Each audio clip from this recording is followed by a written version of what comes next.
Hey, this is Chaz Horn. There are 4 things that you need to have in place in order to kill it in sales. And they need to work seamlessly with one another. And if you're struggling in one of these areas, it's going to affect every other area of your sales endeavors.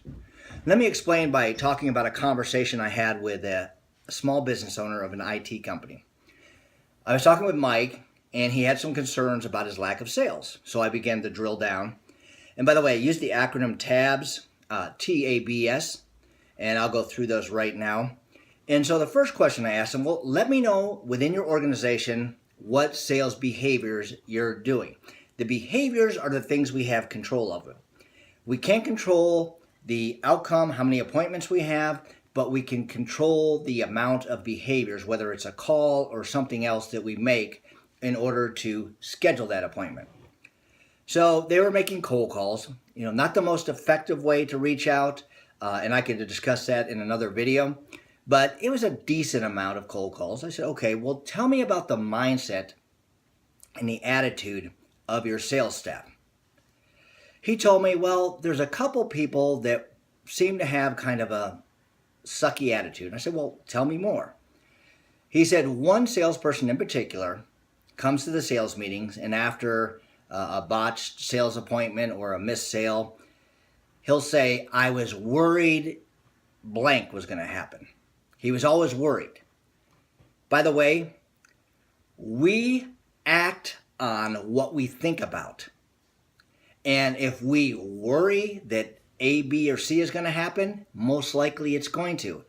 You can't go to an appointment worrying this is going to happen. You have to go to an appointment knowing I got this, okay? Mindset is the foundation which we build everything else on. So that was one area he struggled with. And I said, well, tell me about the strategy that you're using.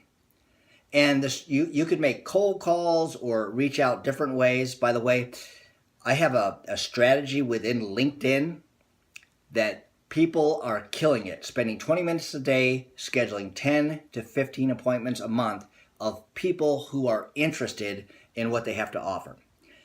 Message me below if you want more information. But I was asking about his strategy. And if you're making a cold call, you can have a strategy on how you go about, opening up, the questions you ask, how you deliver information. So they didn't really have a strategy, or it wasn't consistent. So that was another area they were having problems with. And then, so you have attitude, behaviors, strategy, and so the T is technique. So TABS. And technique is not about manipulation, but I asked them, so talk to me about when your salespeople are talking with a prospective customer, or meeting with a customer, how they go about the sales process or discovering or uncovering information. And so he explained they didn't really have a sales process that made sense, that they could go, sales reps could go A, B, or C.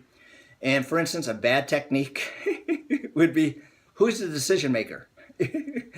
There's a good way to go about that so that you can gather that information without asking that. You do that, you're just going to sound like a used car salesman. My apologies to used car salespeople, but you guys have kind of earned that reputation. So he was struggling with the technique, didn't really have a technique. And by the way, technique, again, it's not about manipulation, it's about being a true professional. An example of this, you go into a meeting and you bring a professionalism by making sure you understand the agenda of the prospect or customer. Most salespeople don't do that. So, hey, Tom, before we get started, is there anything specific that you would like to discuss today? Or what would you like to accomplish in our meeting? Obviously, you have an agenda. Okay, Tom, we'll make sure and cover that today. I would like to make sure that we discuss A, B, and C. Fair enough? Okay, so you have an agreement on the agendas that you're going to talk about. And then C, the duration. Get an agreement about how long the meeting will go. Tom, I scheduled this for an hour. Does that still work for you? Whatever the time might be, When you do that, you have an agreement, then you don't have to worry about, well, this is going a little bit long, or if they're looking at their watch. Well, if they're looking at their watch, you have a different problem, okay? So, and then fourth, make sure up front, before the meeting gets started, you have an agreement. Hey, Tom, as we end this meeting today, can we make sure we have an agreement of how we're going to move forward? I may have to gather some information and get back to you. Or maybe I need additional information from you, or you may need to talk to other people. Would it be okay if we have a time and a date for what happens next? Or it may be a next scheduled call. Is that okay with you? Because the last thing I want to do is waste your time or my time. Is that good? Or does it sound fair? Whatever. So that is an example of a technique to use to be a true professional, give direction and guidance of your sales call.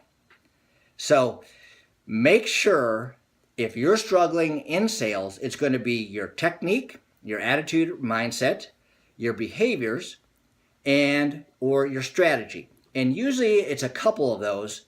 And if it's all four, then you know what to work on.